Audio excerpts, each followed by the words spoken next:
Shalom and good evening. This is TV7 Israel News, broadcasting to you from Jerusalem. And in today's top stories, Israeli energy company Delek Drilling signs an agreement to supply Egypt with natural gas in a deal that amounts to some $15 billion. United Nations Secretary General Antonio Guterres voiced concern of a possible conflagration between Israel and the Lebanese Shi'ite militia Hezbollah, even after both Jerusalem and Beirut have voiced hope that the latest tensions would not result in war. Reports claim that Iranian-backed militias that are allied with Damascus will enter the northwestern Afrin province to assist Kurdish forces in combating the invading Turkish military. The Israeli energy company Delek Drilling and its U.S. partner Noble Energy signed an agreement with the Egyptian government to supply natural gas to Egypt, amounting to some $15 billion, in the largest export agreement to date for Israel's promising natural gas industry. Sources familiar with the details of the agreement noted that the gas exported to Israel's southeastern neighbor would be earmarked for Egypt's domestic market, a reality that could pave the way for wider cooperation between Jerusalem and Cairo and help turn Egypt into an export hub for Israeli gas.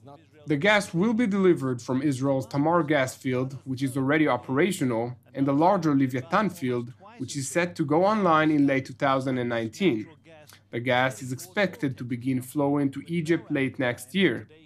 Meanwhile, Prime Minister Benjamin Netanyahu responded to the announcement, declaring it to be a joyous day that will lead to strengthening Israel's security, economy, and regional relations. אני מברך על ההסכם ההיסטורי שפורסם כעת על ייצוא גז ישראלי למצרים. צריך להבין שזה יכניס מיליארדים לקופת המדינה לטובת החינוך, הבריאות, הרווחה של אזרחי ישראל.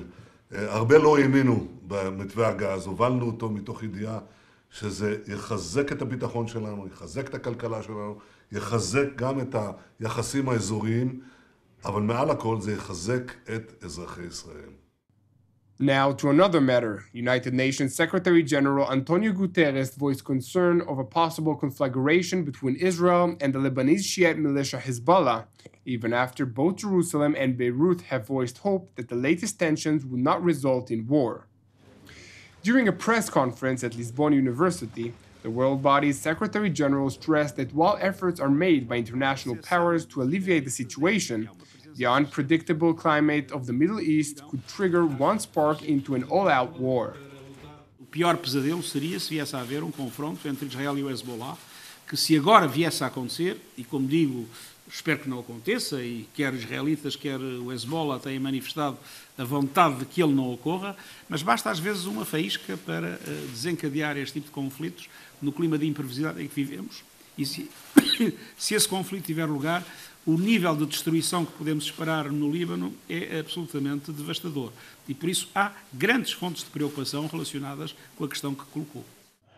The concerns raised by UN Secretary General came after the Iranian proxy Hezbollah threatened Jerusalem that it could act against its energy facilities if necessary in response to a maritime border dispute between Israel and Lebanon.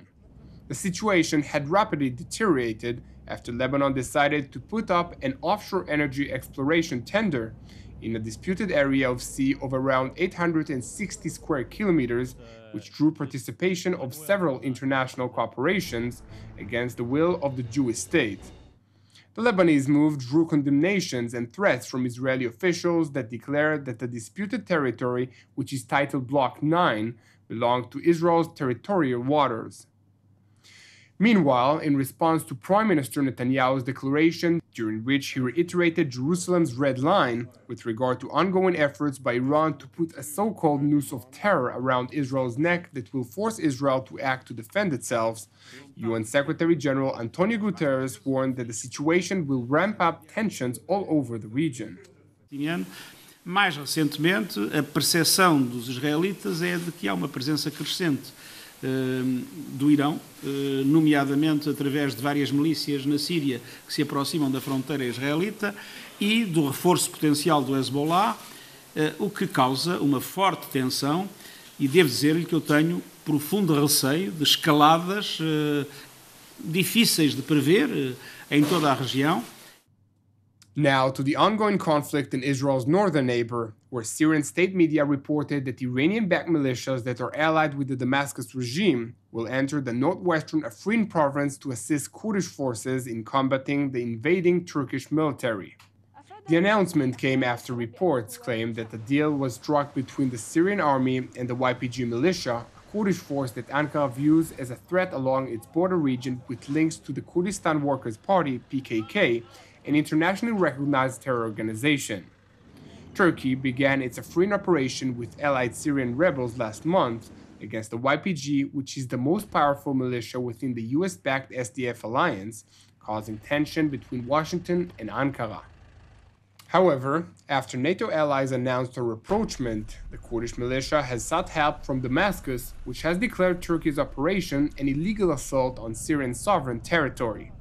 TV7 could not immediately verify the validity of an emerging alliance between the Syrian army and the Kurdish YPG militia, as both sides were reluctant to reveal the truth behind the reports.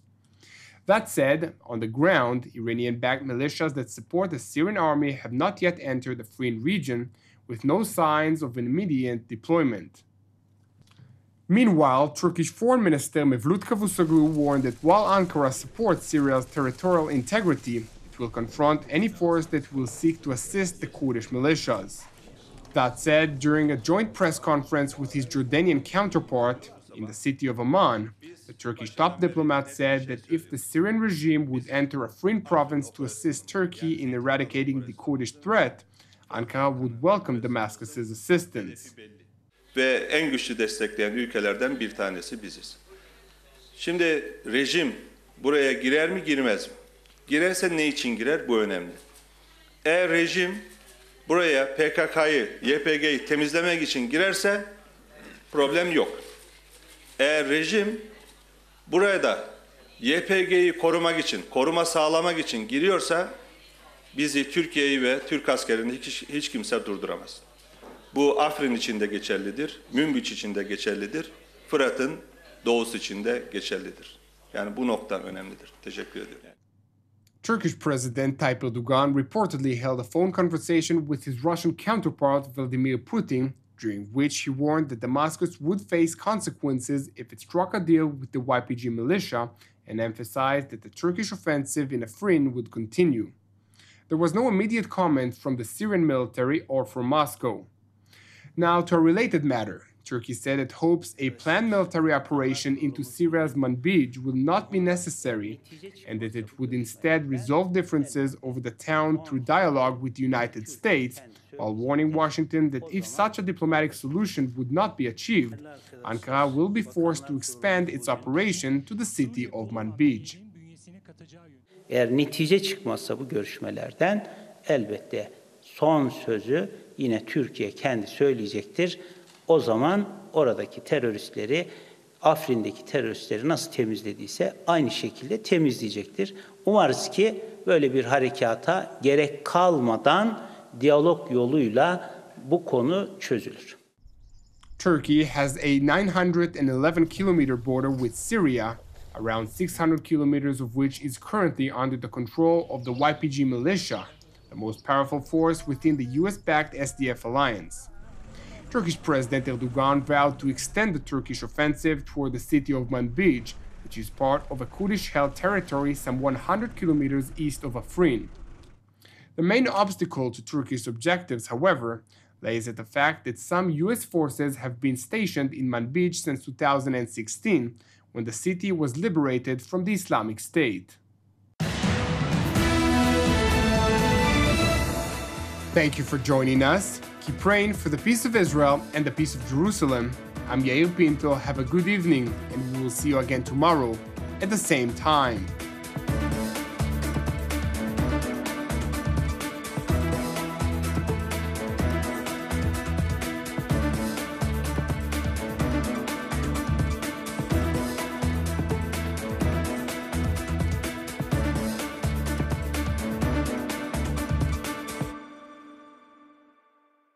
In order to donate to TV7 Israel News, please follow these simple steps. First, press the donate logo located at the bottom left side of TV7 Israel News Facebook page.